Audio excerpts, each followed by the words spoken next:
What's up guys, Jake here. So today I thought I'd talk about having kids. So as a trans-masculine person who is now taking hormone replacement therapy, testosterone means that my body will slowly become infertile. After about 5 or so years on testosterone, you have to have a hysterectomy, which is the removal of your reproductive organs. This is mostly for your own health and safety, because the testosterone in your body is going to start slowly poisoning your organs. So basically, once you start testosterone, you're kind of on a clock. If you want to naturally conceive children, you will have to stop taking testosterone, and even then, it's not guaranteed that you will be able to become pregnant. For me personally, I've always been very sure of how I would want kids. Growing up, I felt a disconnect between having kids and being pregnant. I'm not massively keen on the idea of having them, but I think this will change throughout my life. I'm open to the idea, but it's not something I'm really actively wanting to seek out in my life. Especially considering I'm 22, I'm really young, and I've still got a lot of my life to live before I even consider children. But growing up, the idea of having kids was never synonymous with being pregnant. Even before I was aware of my trans identity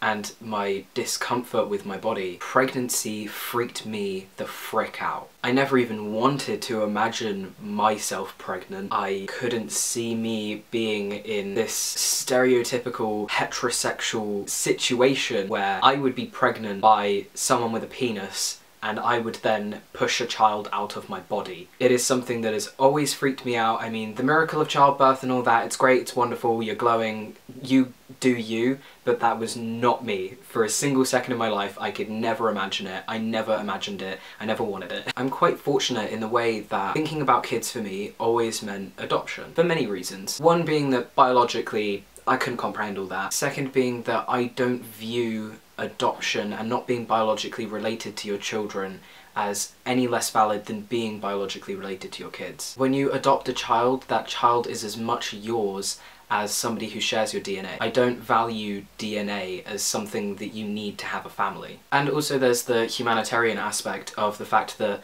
there was somebody out there who did not have the capability to bring up this child, and if you do, why let a child bounce around the system and potentially not have a stable family when you could provide that for them? But I say this having absolutely no judgment on people who want biological children. Your choices to adopt or have kids are entirely your own, and I don't think anyone should ever have to justify their reason for doing either. For a lot of AFAB people who start taking testosterone, the decision to become infertile is a big one. Now, fertility treatments are sometimes offered on the NHS, which is where they take the eggs from your body and freeze them. The success rate is a little bit iffy, especially considering how invasive the process can be and how emotionally taxing that can be for a trans person. So because I had no real desire for biological children, it was an extremely easy decision for me to make. Now, I know I was asked at my gender clinic if I wanted fertility treatment, but it was such an easy decision for me to make that I don't recall that conversation happening at all. I know there was probably like a,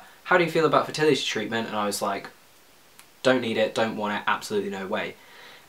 And that was probably it. But for people who want it, it can be a lot more complex. I don't want to talk too much about the ins and outs of receiving fertility treatment and the success rate and all of that stuff, because I'm not the expert. I've not done a lot of research into it because I've always known it's not something I need or want. I think it's important to take in the reality of this situation. It is not a fast or easy process to get hormone therapy by any stretch of the imagination. And I know right before I was about to get testosterone, I was really at my end. So many trans people suffer with their mental health, with their physical health, and with just living their life without hormone therapy. It is a life-saving treatment, and I cannot stress enough how much people need it. So when you're in this situation, you're feeling a lot of pressure that this is something you need and you need it immediately, but then receiving a fertility treatment can really lengthen the amount of time you're going to be waiting for testosterone. As much as certain people might like the idea of having their own biological children, it comes down to a matter of the here and now. For some people, if they don't get testosterone, they don't see the point in living. They don't have a good enough quality of life to continue on living. And that is the harsh reality of trans suicide rates. They are so high because a lot of people have to wait so long. So you're faced with a decision. Do you live for now? Do you take that testosterone and risk not being able to have biological children? Or do you add a lot more time onto your waiting for testosterone for the chance that you might be able to have biological children and suffer a lot in the meantime. So you're making a decision for your future that might not even come into play for 10 plus years and might not even work out when you do make that decision. But I think it's important to consider the fact that a lot of people are infertile for many reasons, not just because of hormone therapy. So say you were to not take testosterone, you could have found out in 10 years' time that you're infertile anyway and that you can't have biological children. But in those 10 years, you could have suffered and lived a miserable life. It feels so horrible to say and horrible to make these comparisons, but this is the reality of being trans. You have to make a lot of adult decisions very early on for the sake of your own life and your own well-being. And I kind of liken this to when you're about 15 years old or whatever in the UK and you have to pick your GCSE options, which then affect what you can take at college and A-levels, which then pretty much dictates a very small amount of degrees you can take at university, which then narrows you down even further into a career path later on in life.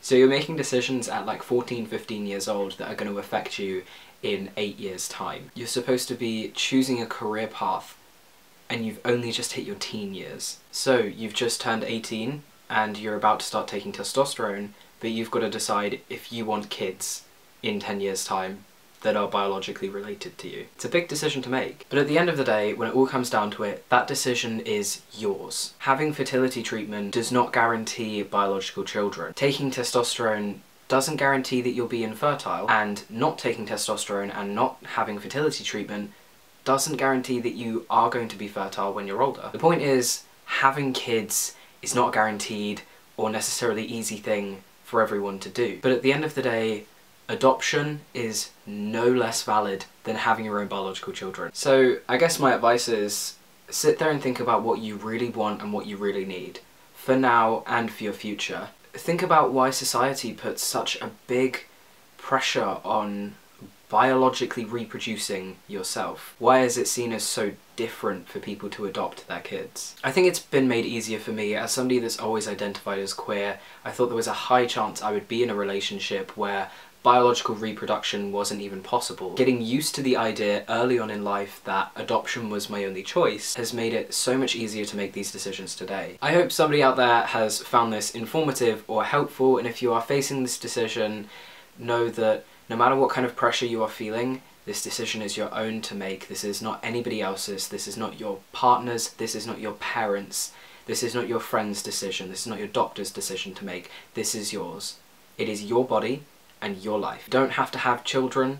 You don't have to have biological children. The purpose of a person's life is not to bring up another life. You can live and die without ever having a child in any form. You will still be living a perfectly valid existence.